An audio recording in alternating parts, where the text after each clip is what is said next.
வணக்கம் நண்பர்களே, எல்லோரும் எப்படி இருக்கிறீங்க? இன்றைக்கும் ஒரு நல்ல பயனுள்ள தகவலை பற்றி தான் நாங்கள் பார்க்க போகிறோம். அதாவது மனிதனுடைய ஒவ்வொரு செயற்பாட்டிற்கும் ஆதாரமாக இருப்பது மூளை. மனிதன் இது வேறுபடுவது மட்டுமல்லாமல் இன்றைக்கு வரைக்கும் இதனுடைய வேகம் எவ்வாறு இருக்கும் என்று சொல்லி யாராலையுமே கண்டுபிடிக்க முடியாது. இந்த மூளையின் ஞாபக சக்தியானது ஆளுக்கு ஆள் வேறுபடும். அதாவது மூளை ஆரோக்கியமாக இருந்தால் தான் நாங்கள் ஆரோக்கியமாக செயல்படலாம். இதை நாம் ஆரோக்கியமாக வைத்தால் தான் ஞாபக சக்தி குறைபாடு எங்களுக்கு இருக்கவே இருக்காது. இந்த ஞாபக சக்தி குறைபாட்டின போக்க நாங்க என்னென்ன உணவை எடுத்துக்கொள்ளலாம் என்று சொல்லித்தான் இந்த வீடியோவில் பார்க்க போறோம். சோ கடைசி வரை இந்த வீடியோவை ஸ்கிப் பண்ணாம பாருங்க. முதலாவது பாத்தீங்கன்னா வால்நட். பார்ப்பதற்கு மடிப்பாக மூளை மாதிரியே இருக்கும். இந்த வால்நட்ல ஒமேகா 3 DHA போன்ற சத்துக்கள் அதிகமா இருக்கு. இது மறதியை போக்கி ஞாபக சக்தியை அதிகரிக்கும். அத்தோடு மூளை ஆரோக்கியமாக இருக்கவும் இந்த வால்நட் எங்களுக்கு உதவுகிறது.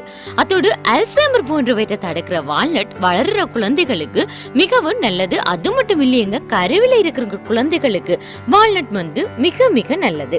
இந்த காரணத்தால தான் கர்ப்ப காலத்துல வால்நட் சாப்பிடுமாறு வைத்தியர்கள் கர்ப்பிணிகளுக்கு சொல்றாங்க. அது மட்டும் இல்லாம நட்ஸ் வகைகள்ல பாதாம், நிலக்கடலை கூட நீங்க எடுத்துக்கலாம். இவையும் மூளையின் ஆரோக்கியத்திற்கு மிக மிக நல்லது. அடுத்து பாத்தீங்கன்னா மீன்கள். நல்ல கொழுப்பு நிறைந்த மீன்கள்ல ஒமேகா 3 ஃபேட்டி ஆசிட் அதிகமா இருக்கு.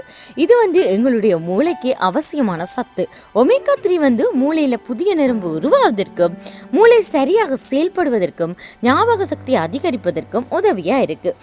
இந்த ஒமேகா 3 அதிகமா இருக்கிற மீன் வகைகளை அதிகம் எடுத்துக்கொண்டா மிகவும் ஆரோக்கியமாக இருக்கும். அடுத்து முட்டையில பாத்தீங்கன்னா மூளையின் வளர்ச்சிக்கு தேவையான விட்டமின் B6, விட்டமின் B12, முக்கியமாக கொலின் சத்தும் இந்த முட்டையில இருக்கு. எனவே மூளையின் ஆரோக்கியத்தின பேண தினமும் நீங்கள் ஒரு முட்டையை சாப்பிடுங்க. அடுத்து பாத்தீங்கன்னா பூசணி விதை. இது ஒரு சக்தி வாய்ந்த ஆன்டி ஆக்சிடென்ட். இந்த பூசணி விதைகள் உடலில் இருக்கிற நச்சு கழிவுகளை வெளியேற்றக்கூடியது. இந்த விதைகள்ல அயன், சிங்க், காப்பர் போன்ற மைக்ரோநியூட்ரியன் காணப்படுவதால இவை எங்களுடைய மூளையின் ஆரோக்கியத்தை மேம்படுத்த மிகவும் நல்லது. பூசணி விதையில இருக்கிற மெக்னீசியம் சிந்திக்கிற ஆற்றலை வளர்க்கக்கூடியது. அடுத்து பாத்தீங்கன்னா பால்ல பாத்தீங்கன்னா விட்டமின் மற்றும் புரோட்டீன் நிறைந்திருக்கு. இது எங்களுடைய மூளை தகவல்களை பரிமாறுவதற்கு ரொம்பவே உதவியா இருக்கும். எனவே மூளையில எந்த ஒரு நோயும் வராமல் இருக்க வேண்டுமெண்டா நீங்க தினமும் பால் குடிப்பது உங்களுக்கு நல்லது.